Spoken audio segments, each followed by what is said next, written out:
We remain steadfast in our commitment in delivering local news that matters, stories that inspire, enriching the lives of Filipinos in the Philippines and across the globe. This is your GMA Regional TV. Buong puso para sa Pilipino. Pagbaha sa Detour Bridge sa Masbate City, agrangay kan mga residente asin motorista. Establishmento sa Magallanes, Sorsogon nasulo. Asin, green sea turtle na natrap sa fish pen na rescue. Ini ang GMA Regional TV Balitang Bicolandia.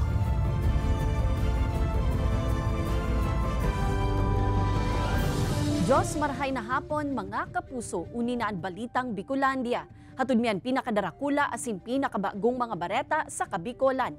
Kami ang tropa nin katotohanan, mahatod nin mga baretang mayong pigkikilingan, mayo nin pigpoprotehiran. Live halidigdi sa GMA Complex sa Naga City, ako po si Kate Dolovieres. Generally peaceful asin orderly subuot ang pagbubukas kan school year 2024 to 2025. Basado yan sa assessment kan DepEd Bicol. Alagad may nahiling man ang ahensya pati na ang pirang eskwelahan na kaipuhan pang matutukan. Kung ano ang mga yan, aramunta live kay Jessica Calinog. Jessica.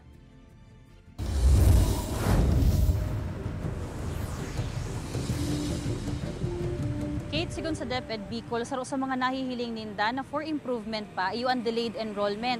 Ani ba kaya nagpapa-enroll kuno rin nagpuuna ang klase? Mantang sa ibang eskwelahan man, huma kan pagbaha, asin kakulangan sa pirang school facilities, ang kaipuhan o nahihiling na kaipuhan pang tutukan.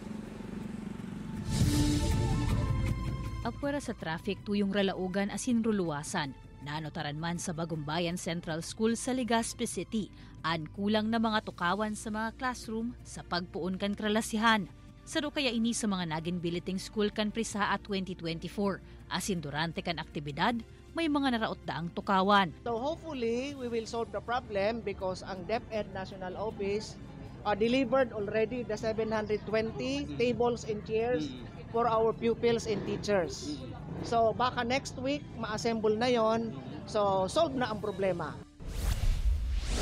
Mayumanda ang hiribian sa first 2 days kan school year. Kaya ayos ang pagpupuon kan klase, kanapat na makuapo ni Nanay Marex Lee. Oxman, pati ang classroom kan mga ini. Tabago po kaya ma'am naglaog ning klase, nagbrigada eskwela po. Kaya okay na po ang laog ng classroom. Kaya malinig po para sa akin, safety po para sa mga akin. Smooth mananggad ang naging dalagan kan pagpuon kan kralasihan sa Mabolo Elementary School, sigun ki Teacher Gemma. Alagad medyo nagdikit daan enrollees. Ang Mabolo Elementary School is low-lying area. Madali po ding magbaha. Siguro po ang mas magayon igdi kung matugdok po ning another building up to 2nd floor po. Kasi po ang mga likod po kanidikit na ura nagbabaha. And saro po ni sa mga rason ng mga estudyante naglipat, naghalap sinda ning mga eskwelahan na dai masyadong nagbabaha. May request naman sinda sa Naga City Engineers Office dapit sa problema sa natitipong tubig sa lugar. Alagad nagahalat padaakan program of works nganing maaksyonan na. Huma kan dengue, food poisoning asin COVID-19 sa mga eskwelahan. Iyan anday dapat na paglingawan kan mga magurang asin para tukdo sigon sa Camarines Norte Provincial Health Office. Ngunyan nabalik eskwela na. Kaya dapat daang mantiniron ang hand washing and sanitation stations. Siring man na syertuhon ang malinig na kapalibutan. Nganing day istaran kan peligrosong mga lamok. Asin daiman pagpuunan inhelang. 1.7 million Kate ang target enrollees kan DepEd Bicol para sa school year na ini. Alagad sa ngunyan nga ni nasa 1.3 million pasanaan officially enrolled. Pigahalat pa man itong record kan mga private schools na sa ngunyan padagos pa ang enrollment as hindi pa nagpupuon ang kralasihan. Sa lado man Kate kan mga pampublikong eskwelahan, piglalauman kan DepEd Bicol na this week matatapos na ang enrollment o kaya at least until August 15. Kate? Alright, Jos Mabalos, Jessica. Pagbaha sa spillway sa Barangay Ugab, Masbate City, agrangay kan mga residente asin mga motorista. DPWH pigsyerto na dikit na panahon na sana ang nahalaton asin matutuldukan na ang problemang ini. Ang detalye sa report ni Rosie Nieva. Agrangay ngunyan kan mga residente asin motorista na nagaagi sa spillway na ini sa Barangay Usab, Masbate City. Ang pagsupay kan tubig tuyong nag-uuran. Kung makusog ang sulog asin halangkaw ang level kan tubig, day basta nakakaagi ang mga lunadan kung kaya halaba na marhay ang trapiko sa lugar. Nagahalat man na magkulpa ang tubig, antas makabalik sa normal ang bulos kan trapiko. Namatay po yung motor namin sa pagsulong kasi ang tulay po, matagal pa po matapos. Panawagan po namin sa mga gumagawa na bilis-bilisan po ang paggawa ng tulay para makadaan ng maayos ang mga tao. Sigun sa DPWH, spillway ang ginamit na disenyo sa pigbugtak nindang Detour Bridge kung sa temporaryo sa naini nganing may maagihan ang mga tao ulunadan mantang nagpapadagos pa ang konstruksyon kan mismong tulay sa lugar. Hindi naman natin pwedeng gawan yan ng malaking structure na hindi abutin ng baha kasi hindi na reasonable, hindi na economical kung baga ang expenses temporary daanan lang. Biglalauman man na sa bulan ng Setyembre, matatapos na ang pigigibong tulay. Kaya ang pangapodan kan ahensya sa publiko, dikit na pasensya na sana, matutuldo ka na ang sa indang problema. Ini si Rosie Nieva, Balitang Bicolandia. Pigwalat na danyo sa sektor kan agrikultura sa Bicol, darakan habagat kan nakaaging semana, uminabot sa labi 31 million pesos susug sa Department of Agriculture. Mga banhing ipapanao kan ahensya lalo na ang resilient sa baha nakaandam na. Tutukan sa report ni Chris Novello. Ngunyan na aldaw nag-i-spray ning bulong si Kim sa indang umahan sa Ocampo, Camarines Sur. Sinanap kaya ininin tubig as sinalubog ang bagong tarok na paroy huli sa namatay ang mga pag-uuran darakan habagat. Piraman sa mga ini ang dagos ng nalapa huli sa pagkalubog sa tubig. Ano po dyan, nagsobra, nagsaragop-sakop pag sa ano. Iya po, sa uran, karangal na pong uran. Sarosa na si Kim sa labim na bisyektos na paraoma sa rehiyon na naapektaran kan enhanced habagat darakan bagyong Karina kan nakaaging semana. Susog sa Department of Agriculture, Bicol nagpakol sa labi 31 million pesos ang pigwalat na danyos kan habagat sa sektor kan agrikultura sa rehiyon. Pinaka naapektaran ng mga umahaning paroy sa mga probinsya ng Camarines Norte, Albay asin Camarines Sur. Nasa 1,000 na hektare man ang apektado kung sa 9% sa mga ini ang totally damaged asin 90 hektare ang partially damaged sa high value crops, corn asin rice na may katampad na nasa 550 metric tons loss. Mga bagong tanim pa lang kasi ito na talaga hindi nakasurvive doon sa flood na dala nito ni Typhoon Karina. Although hindi naman nga tayo directly na tinamaan.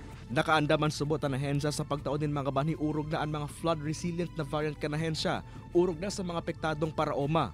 Bigin kami narman kaini ang mga paraoma na ipa-insure ang sa indang umahan nganing may mako indemnification sa PCIC.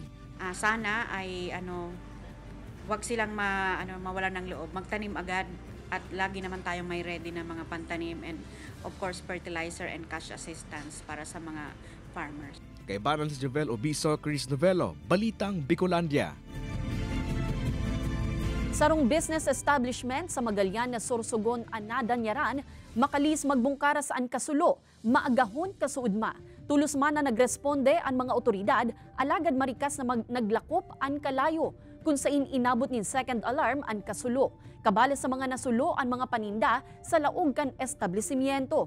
Mayo man ni nakulugan sa insidente. Sa ngunya nagpapadagos pa ang investigasyon kan mga otoridad sa pigikanan kan kalayo asin sa danyos na pigwalat kan nasambitan ng kasulo. Mayo ng buhay kan madukayan ang lawas kan 58 anyos na lalaki. Mantang nagpapataw-pataw sa salog na sakop kan Barangay CI, San Miguel, Catanduanes. Sa report kan PNP, Hulyo 25 kan maghali ang biktima sa saindang harong sa Banwaan kan Bato. Asing napag-araman na bibisitahon kaini ang pamilya sa San Miguel. Huring nahiling subuot ang nabuhay ang biktima na nagpasiring sa salog asin nagkarigos. Alagad daina ini nakapuli. Pigtutubudang nalunod o nalamos ang biktima asin mayo man ni nahihiling na foul play ang kapulisan sa insidente. Yung pag-inspection natin doon sa area, ay nakuha po tayo na mga gamit na isang jacket, tapos tsinelas, and 2 brick po ng nasabing biktima. At ito ay kinonfirm po ng kanyang anak. Ma'am, kung igwa ka po ning sarong milyon, ano ang gigibuhon mo?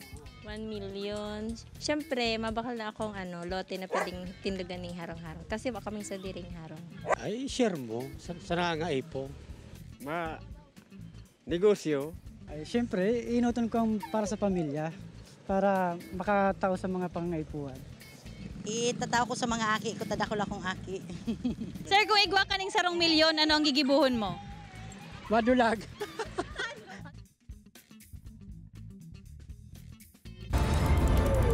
Ini ang GMA Regional TV Balitang Bicolandia.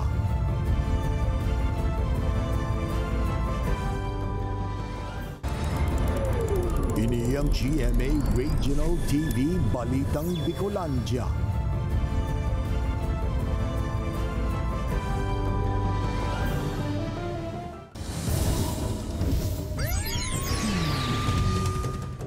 Lima ka tao lugadan sa karambola kan anum na lunadan sa Daet Camarines Norte. Iniasin an iba pang nangyaring aksidente sa probinsya sa report ni Rosie Nieva. Anum na lunadan ang nagkarambola sa Partekan Maharlika Highway sa Barangay Pamurangon, Daet, Camarines Norte. Imbuelto digdian sarong wing van, duang tricycle, sarong multicab asin duang motorsiklo. Sa report kan PNP, mantang pigbabaybay kang wing van ang tinampo sa lugar kan mawaran ning kontrol. Rason para mabangga kaini ang nasa inota na tricycle hasta sa nadamay pa anibang lunadan.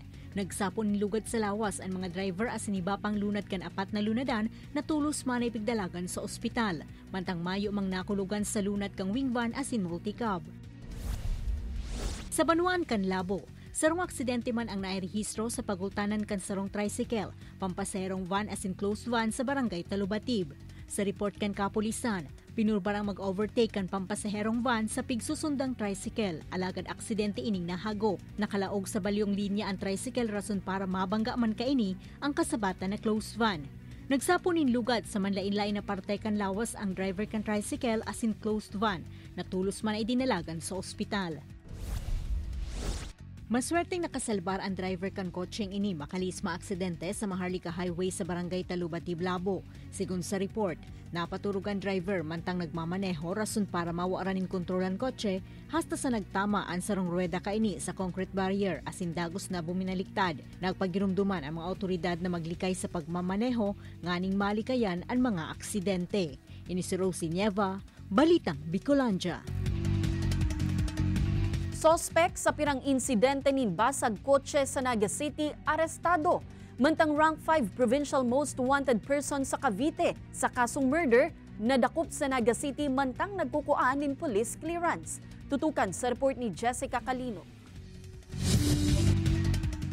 Sarong vehicle owner na naman sa Naga City ang nabiktima nin basag kotse kan Hulyo 29 sa Barangay Concepcion Pequeña. Sling bag na may laog na cash asin cellphone ang nalalay digdi. Mantang nagsasagibo nin follow-up investigation ang Naga City Police Office Station 2. Nabisto sa sarong CCTV footage ang personang nasa likod kan krimen. Ang 19 anyos na si alias Hero, residente kan Barangay Triangulo. Pinakbarakal ko po. Tapos pag nagkakakorta na po, digano po sa email. So, isa sa talaga sa strategy niya or yung modus niya is kung may makita siyang mahalagang gamit sa loob ng sasakyan, nag-aabang siya na walang dumadaan o walang makakita, then sa kanya in-execute yung pagnanakaw niya doon. Sa record kan NCPO, saman ang sospek sa iba pang mga insidente nin basag kotse sa syudad. Sana nabiktima ko. Sana mapatawad po nindo ko. Makuha sa nakuta na rin police clearance ang 58 anyos na lalaki sa Naga City Police Office Station 1 kan mahiling sa iyang record ang sarong mandamiento de aresto laban sa iya. Unaware siya na mayroon siyang standing warrant and it was issued by Inacabiti RTC na walang piyansa yung kaso. Murder pong kaso. Security guard siya. Nagsayuman ang magtaunin pahayag ang sospek na nasa kustudiya ng unyan kan nasambit na hepatura. Sa karsel man ang bagsak kan duwang lalaking ini, makalihis man habon sa sarong apartment sa Barangay Kalawag, Naga City. Sarong unit nin drone asin iba pang accessories ang nalalay kan mga sospek. May katransaksyon na daan mga ini, napapabakalan ko tanakan mga nahabon na gamit. Alagad na susugman tulos kan mga otoridad, asin dagos na nadakop. Naisaangat na ang kasong robbery laban sa mga ini. Kaibanan si Carlo Abonita, Jessica Kalinog, Balitang Bicolandia. Gadan ang 63 anyos na lalaki makalis maaksidente ang minamaneho kaining motorsiklo sa tinampong sakop kan Barangay Agrupasyon Ragay Camarines Sur. Sa pag-imbestigar kan kapulisan, gikan sa pagdala nin basketball ang biktima na sarong Barangay Kagawad sa Lupi Camarines Sur kan makamati ininin kadipisilan sa paghangos. Pasiring nakuta na sa ospital ang biktima para sa maninigong asistensya medikal, alagad pigtutubudang inatake inimantang nagmamaneho, rason para mawaran ininin kontrol asin dagos na mahulog sa kanal. Lugadan man ang 15 anyos na backride kaini. Napag-araman na mayong sulot na helmet ang biktima asin angkas kaini kan mangyari ang insidente. Kung kamo po may mamatian na ako kayan, mas maigi po siguro na hindi na po mag-drive ng motor. Magpatod na lang po or kung iba na lang po ang mag-drive. Pagpasada kan mga pampublikong transportasyon sa pagbukas kan karalasehan, mas may dilihensya subuot kumparar kan bakasyon sigun sa pirang mga nagkakayod. An sa indang piglalaoman sa mga masunod na aldaw, dangugunta sa report ni Jessica Kalinog. Kasabay kan pagbalik eskwela kan mga estudyante, balik pila naman sa mga terminal an mas dakol na mga pasahero. Iningani daan saro sa haloy-haloy ng pigahalat kan mga parakayod. Kaya sa paghali ni Tatay Jess sa indang terminal sa Magaraw, dara niya ang positibong paglaom na makadakol man lugod nin dilihensya. Maray-ray man talaga, isagad po kami pag nagpila, saro pagkapon, saro pagkaaga. Iyon lang ngunyan, baka makatuluman, 4 na pila. So maray-ray ano ngunyan, pasayro. Mayong duda nga ni daan na may dagdag kita pag-arog kaining may mga laog ang mga estudyante asin para tukdo. Bentahe na maray para sa arog kan 70 anyos na si Tatay Benjamin na an paradahan, yaon sana sa may eskwelahan. Maray-ray man ang kayod mo.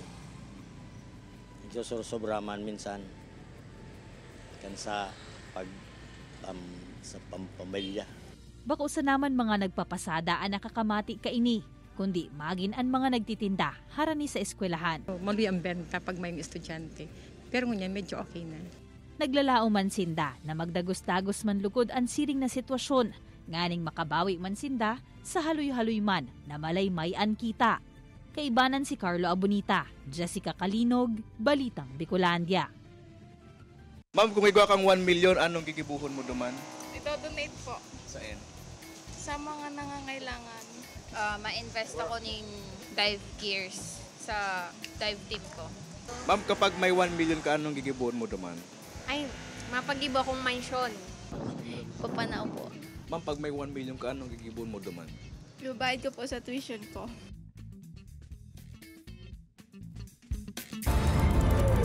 Ini ang GMA Regional TV Balitang Bicolandia.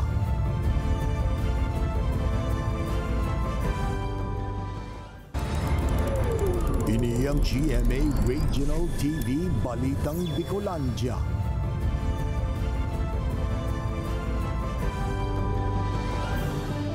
Ayo din content kan mga pigtitindang asin sa merkado publiko kan syudad ni Naga, pigrekisa kan City Nutrition Office komo pagpapasiguro na igwa inin kan tamang micronutrients. Tamang pagsaray asin paggamit nin asin, piglatag man kan opisina. Aramon sa report ni Jessica Kalinog. Apwera sa bawang sibulyas, asin, ansaro pa sa mga day mawawara sa miski anong putahe na pigluluto sa kakana na inininda dyan sa Naga City People's Mall. An asin, sing importante daa, kan main ingredient, kan dish.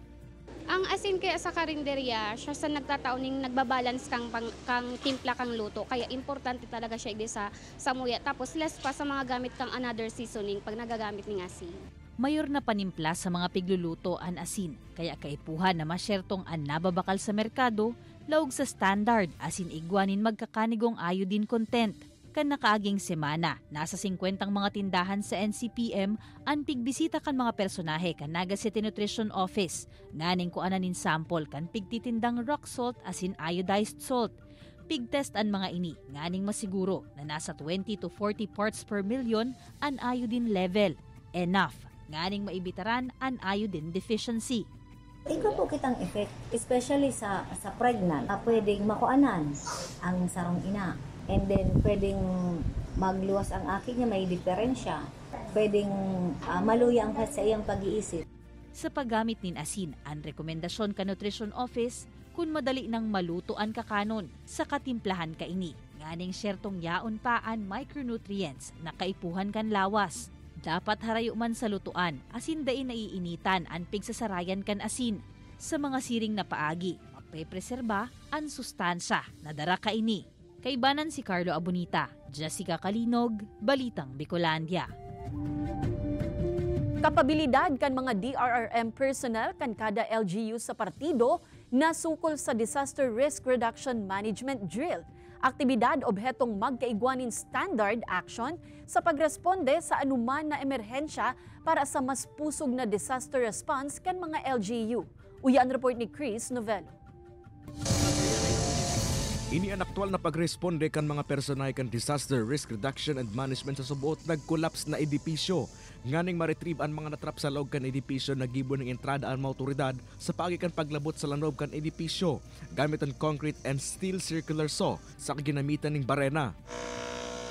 Matrayumpong na-rescue ang mga biktima sa loob kan edipisyo asin tulusan nilapatan ng oxygen asin dinara sa ospital.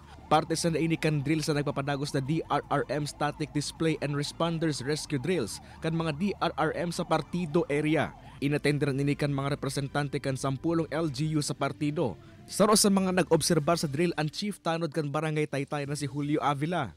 Importante po, kung nagkakaigwa po ng in case for emergency po sa barangay, may tao po ng tabang tulos po sa biktima.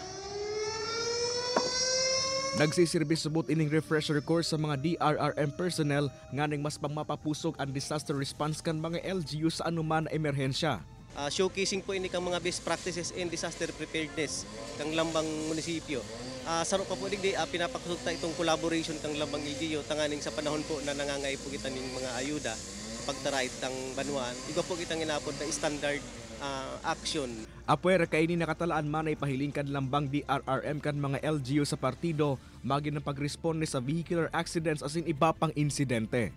Kay banan si Jovel Obiso, Chris Novello, Balitang Bicolandia.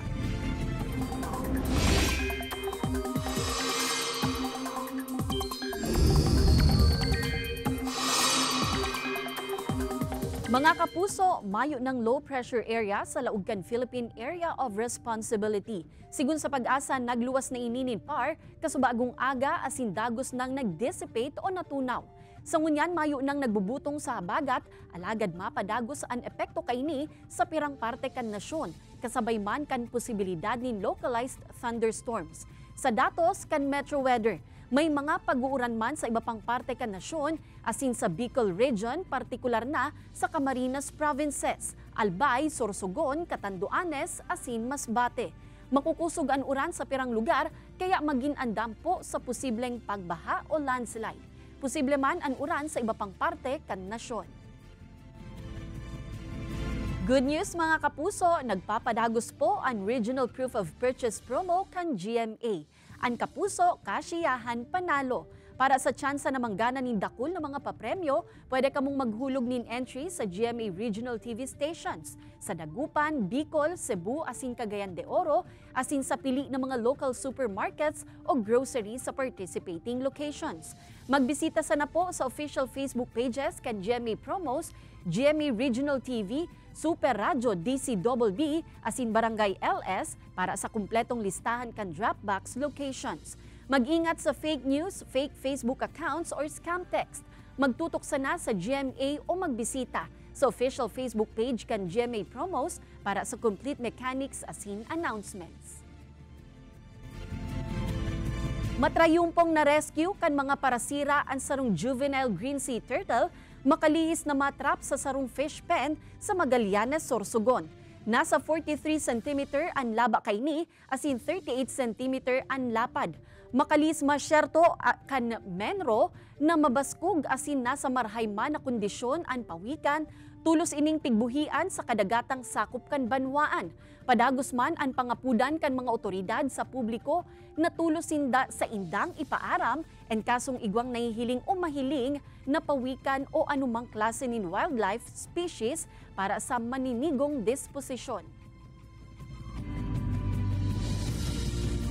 Nasa 1,700 na mga kaakian sa Naga City natawan nin school supplies sa irarom kan sanggawadan program kan Naga City LGU asin CSWD. Uya ang report.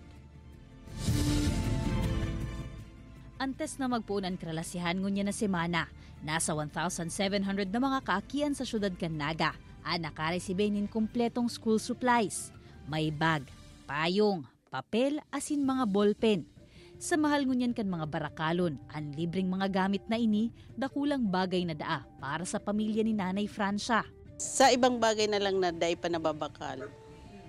Parang po pwede na sa pagkakaan. Yan, pwede sa panira, araw kayan.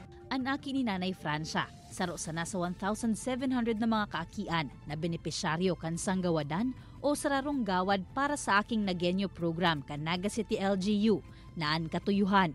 Mayo na nin mga aki na mawawalat sa mga tinampo na daing nagkaklase. Every quarter, igwasindang nare-resibe na 30 kilos nin bagas. Basta kumpleto ang attendance sa meeting, asin ang attendance kan aki sa eskwelahan. May sarong quarter man na school supplies ang pigtatao. Despite kay ning mga programang pigi-create kang local government, dapat man talagang makatarapos sinda. So sa mga magurang po, kay puan ang padagos na pag-ataman, so pag-alalay sa mga aki. Kasi ang lokal na gobyerno nakaatabay lang sa indang mga obligasyon sa mga aki. Parte man kan pigigibo pabalik kan mga benepisyaryo kan sanggawadan, ang mga programa sa komunidad, siring kan pagkakaigwanin garden sa mga eskwelahan. Kaibanan si Carlo Abonita, Jessica Kalinog, Balitang Bicolandia.